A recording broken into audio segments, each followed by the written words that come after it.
দর্শক, আজ আমরা দেখব হাওরের উপজেলা ছাতক এবং সুনামগঞ্জ সদর। আমরা দর্শক এই মুহূর্তে ছাতক উপজেলার সীমান্ত পেরিয়ে প্রবেশ করলাম সুনামগঞ্জ সদর উপজেলার মধ্যে।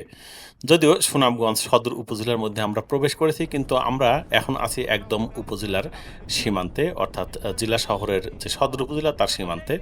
আমরা সীমান্ত থেকে দেখতে দেখতে যাব হাওরের উপজেলা। আমরা দেখতে পাচ্ছি এখান থেকে সুনামগঞ্জ ২৬ কিলোমিটার দূরে, এবং আমরা সামনে একটি বাজার দেখতে পাচ্ছি। এই বাজারটি সম্ভবত একটি গ্রামীণ বাজার। বাজারটির নাম হচ্ছে পাগলা বাজার। সুনামগঞ্জের ভূপ্রকৃতি এবং প্রাকৃতিক বৈচিত্র্য বাংলাদেশের অন্য আর 10টা উপজেলার চেয়ে কিন্তু একটু ব্যতিক্রম, কারণ এটি আপনারা জানেন যে হাওর অধ্যুষিত একটি অঞ্চল এলাকা।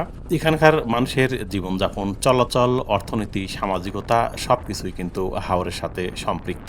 দর্শক, আমরা এখন দেখছি হাওরের সুনামগঞ্জ সদরের পাগলা বাজার। আমরা দেখতে পাচ্ছি রাস্তায় প্রচুর পরিমাণে গাড়ি এবং মানুষজন চলাচল করছে, এবং এই যানবাহনগুলোর মধ্যে কিন্তু সিএনজির সংখ্যাধিক্য সবচেয়ে বেশি, অর্থাৎ প্রচুর পরিমাণে সিএনজি চলাচল করছে। আবার সেই সঙ্গে আমরা রাস্তায় দূরপাল্লার বাসও দেখতে পাচ্ছি। সেই সঙ্গে আরও নতুন সংযোজন রাস্তাঘাটে ব্যাটারি চালিত এবং চার্জিং চালিত যে যানবাহনগুলো, সেই যানবাহনগুলো আমরা দেখতে পাচ্ছি। যাই হোক দর্শক, আমরা পাগলা বাজার ছেড়ে কিন্তু চলে এসেছি একদম প্রকৃতির মধ্যে। আমরা যেদিকে তাকাচ্ছি শুধু সবুজ ধান ক্ষেত দেখতে পাচ্ছি। আপনারা জানেন যে বাংলাদেশের বৃহত্তম ধান উৎপাদনকারী জেলাগুলোর মধ্যে সুনামগঞ্জ অন্যতম, কারণ এখানকার হাওরের বিস্তীর্ণ জমিতে প্রচুর পরিমাণে ধান উৎপাদন হয়ে থাকে। যদিও এই হাওরের ধানগুলো কিন্তু প্রত্যেক বছরই বিভিন্ন প্রাকৃতিক বিপর্যয়ের মুখে পড়ে।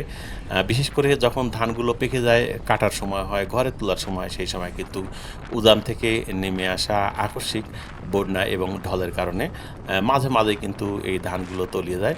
তখন কৃষকের একদম সর্বনাশ হয়ে যায়। যাই হোক দর্শক, আমরা দেখতে দেখতে এগিয়ে যাচ্ছি। একপাশে ধান ক্ষেত আর সামনে আমাদের সেই আঞ্চলিক হাইওয়ে মহাসড়ক। আমরা সেই মহাসড়ক দিয়ে এগিয়ে যাচ্ছি সুনামগঞ্জ শহরের দিকে।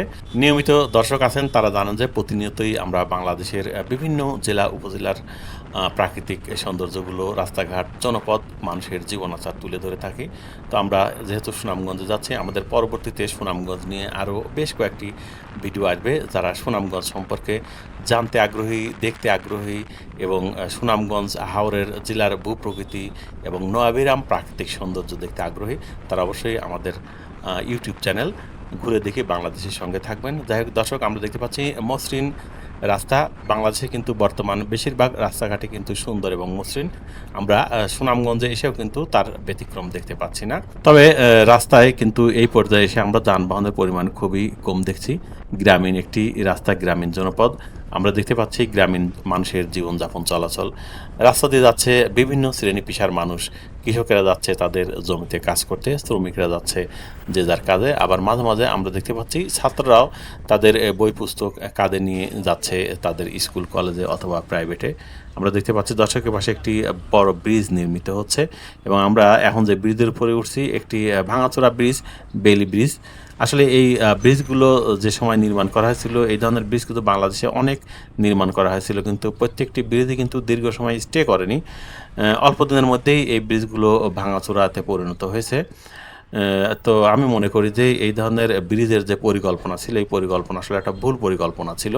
কারণ এই ধরনের ব্রিজগুলো যাত্রী দুর্ভোগ এবং চলাচলের প্রচুর পরিমাণে বিঘ্ন ঘটায়, এবং শেষ পর্যন্ত আমি অনেক জায়গায় দেখেছি যে এই ব্রিজগুলো ভেঙে নতুনভাবে আবার সেই জায়গাতে সেই নদীর উপরে ব্রিজ তৈরি করতে হয়। যাই হোক দর্শক, আমরা আস্তে আস্তে কিন্তু অনেকটা রাস্তা চলে এসেছি, এবং আমরা দেখতে পাচ্ছি যে রাস্তার দুপাশে বিশাল বড় বড় গাছ এবং দূরেই প্রকৃতি। রাস্তায় যেমনটি বলেছিলাম যে লোক চলাচল খুবই কম, কিন্তু মানুষের জীবনযাত্রা কিন্তু থেমে নেই। যে যার গতিতে, যে যার কর্মে এগিয়ে যাচ্ছে। আমরাও দেখতে দেখতে এগিয়ে যাচ্ছি সুনামগঞ্জ জেলা শহরের দিকে। যাই হোক দর্শক, দেখা হবে বাংলাদেশের আরও নতুন নতুন জায়গার নতুন নতুন ভিডিও নিয়ে। আমাদের ঘুরে দেখি বাংলাদেশ। আসলে ঘুরে দেখি বাংলাদেশ আপনি ঘরে বসেই দেখতে পারবেন যদি আমাদের ইউটিউব চ্যানেলের সঙ্গে থাকেন। দেখা হবে পরবর্তীতে বাংলাদেশের নতুন কোনো জায়গার নতুন কোনো ভিডিও নিয়ে।